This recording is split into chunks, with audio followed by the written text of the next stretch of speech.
Rudal Rusia menghantam sebuah gedung apartemen 5 lantai di kota Zaporizhia, Ukraina. Akibat serangan ini sebanyak 4 warga sipil tewas. Dikutip dari Kompas.com, pada Jumat 3 Maret, Ukraina menganggap serangan Rusia tersebut brutal. Serangan itu terjadi pada Kamis 2 Maret malam. Lantai atas bangunan apartemen itu hancur dan mobil-mobil yang diparkir di dekatnya remuk. Puing-puing berserakan di sekitar gedung. Seorang wanita berusia 36 tahun yang tinggal di apartemen itu bernama Yulia Karitenko mengaku ia dan warganya terkejut atas peristiwa yang terjadi. Yulia Karitenko mengaku orang-orang berteriak dari bawah reruntuhan. Sementara itu, kantor Kejaksaan Ukraina mengatakan sedikitnya 4 orang tewas dan 8 lainnya luka-luka dalam serangan Rusia.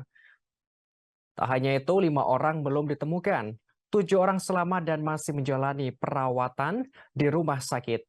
Dari ke-7 korban selamat, 3 diantaranya dalam kondisi kritis. Di antara mereka yang selamat adalah seorang pria berusia 30 tahun. Menurut petugas penyelamat bernama Ivan Zadorvet, pria itu terjebak di bawah lempeng beton akibat serangan rudal. Penyelamatan dilakukan selama 3 jam. Dikatakan pria itu dalam kondisi hidup dan sehat. Sementara itu, Presiden Ukraina Volodymyr Zelensky mengutuk serangan tersebut.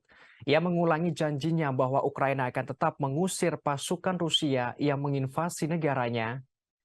Kepala negara bersikukuh akan meminta pertanggungjawaban Rusia atas semua yang terjadi. Di sisi lain, Moskwa tidak segera mengomentari serangan di Zaporizhia. Namun Rusia membantah pihaknya sengaja menargetkan warga sipil. Щойно говорив з президентом Бразилії. Корисна розмова. Поновлюємо контакти між нашими державами на найвищому рівні. Я поінформував про атаки Росії проти наших людей, про вбивства дітей, про удари по нашій цивільній інфраструктурі. Подякував Бразилії за підтримку нашої резолюції про мир і територіальну цілісність для України. Обговорили дипломатичні зусилля, які здатні зупинити російську агресію і повернути спокій нашій країні, регіону та усьому світу. Зокрема, міжнародні зусилля для реалізації нашої формули миру. Сьогодні говорив із президентом Швейцарії.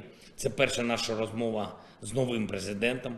Подякував за пакет підтримки для України, для наших людей. Обговорили подальшу двосторонню співпрацю і можливу Presiden Rusia взаємодію на Vladimir міжнародних Putin mengungkap fakta майданчиках. gerombolan teroris Почув, що Швейцарія зацікавлена у реалізації нашої формули миру. Це дуже добрий сигнал.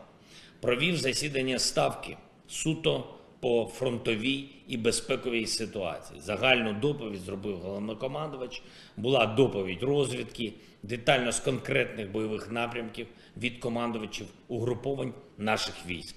ОСУВ Хортиця, ключова увага Бахмуту, ОСУВ Таврія, обговорили Донецький, Запорізький напрямки. Була детальна доповідь генерала Тарнавського. На сьогоднішній звірячий російський ракетний обстріл Запоріжжя буде наша відповідь як військова, так і юридична. Окупант неминуче відчуватиме нашу силу. Силу справедливості в усіх сенсах слова. Я хочу подякувати усім нашим рятувальникам, які відночі розбирають